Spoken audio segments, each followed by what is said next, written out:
ہمارے ہاں روزے کا جسم، ہم سارا کچھ جسم کو سمجھتے ہیں، بدقسمتی ہے، ہماری نادانی ہے، ہم جسم کو سب کچھ سمجھتے ہیں، ہم بھول گئے ہیں روح کو۔ کیوں؟ روح نظر جو نہیں آتی، یہی بدقسمتی، جو شے نظر نہیں آتی اس کی خبر ہی کوئی نہیں لیتا، یہ خبر نہیں ہے کہ وہی حقیقت ہے۔ روزے کے لیے آقا علیہ السلام نے ارشاد فرمایا، سورہ بقرہ آیت نمبر 183، فرمایا اللہ رب العزت نے، یا ایھا الذین آمنوا کتب علیکم الصیام کما کتب علی الذین من قبلکم لعلکم تتقون۔ ہر رکن کے ساتھ دیکھو اللہ پاک نے کیا بات کی ہے، پہلے اس رکن کا جسم بیان کیا ہے اور اس آیت میں جسم بیان کر کے اینڈ اس کی روح کے بیان پر کیا ہے۔ ہم نے سمجھ لیا کہ سحری کے وقت کھانا پینا چھوڑنا ہے اور غروب آفتاب پر افطار کرنا ہے، بس اتنے عمل کا نام روزہ ہے۔ قرآن مجید میں اللہ پاک نے فرمایا نہیں، یہ روزے کا جسم ہے، مجھے تمہارے بھوکے رہنے سے کیا حاصل ہونا؟ تم اگر کھا لو، سارا دن کھاؤ تو اللہ کے خزانے میں کمی ہو جاتی ہے، اور اگر آپ کھانا پینا چھوڑ دیں تو اس کے ہاں روٹی بچ جاتی ہے، اللہ کے ہاں خزانہ رزق کا بچ جاتا ہے۔ استغفر اللہ العظیم، وہ مالک ہے، غنی ہے، ساری کائنات کو ہمیشہ سے دے رہا ہے، دیتا رہے گا۔ تمہارے بھوکے رہنے سے اسے تو کوئی غرض نہیں، تمہاری تعالیٰ پھر ہمارا کھانا پینا کیوں چھڑوا دیا؟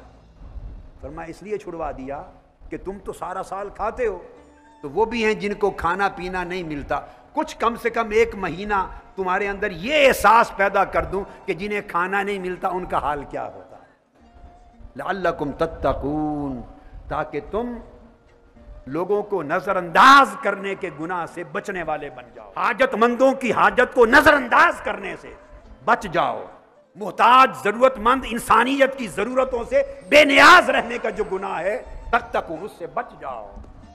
تمہیں اس لیے بھوک اور پیاس کی عادت ڈالی ہے کہ تمہیں بھوکوں اور پیاسوں کا احساس پیدا ہو، یہ لعلکم تتقون، تاکہ تقوی پیدا ہو۔ تقوی کسی ایک عمل کا نام نہیں ہوتا، تقوی بڑا جامع ہماگیر تصور ہے، ہر وہ شے، ہر وہ احساس، ہر وہ رویہ، ہر وہ طرز عمل، ہر وہ سوچ، ہر وہ فعل، ہر وہ عمل جو اللہ کو ناپسند ہے، اس سے بچنا تقوی ہے۔ یہ کوئی ہاتھوں کی گنتی کے ساتھ 5-6 برے اعمال سے بچنے کا نام تقوی نہیں، ہر وہ رویہ، ہر وہ سوچ، ہر وہ فعل جو اللہ کو ناپسند ہے، اس سے بچنا تقوی ہے۔ لعلکم تتقون یعنی کھانے پینے سے پرہیز کرا کے تقوی کا نام نہیں۔ اور پھر آقا علیہ السلام نے فرمایا، پوچھا گیا تو آقا علیہ السلام نے فرمایا، من لم یدع قول الزور والعمل بہ لیس للہ حاجۃ فی ان یدع طعامہ وشرابہ۔ جو شخص روزہ رکھے اور جھوٹ نہیں چھوڑتا اور جھوٹی طرز زندگی نہیں چھوڑتا، فرمایا اللہ پاک کو اس کے بھوکے پیاسے رہنے کی کوئی ضرورت نہیں۔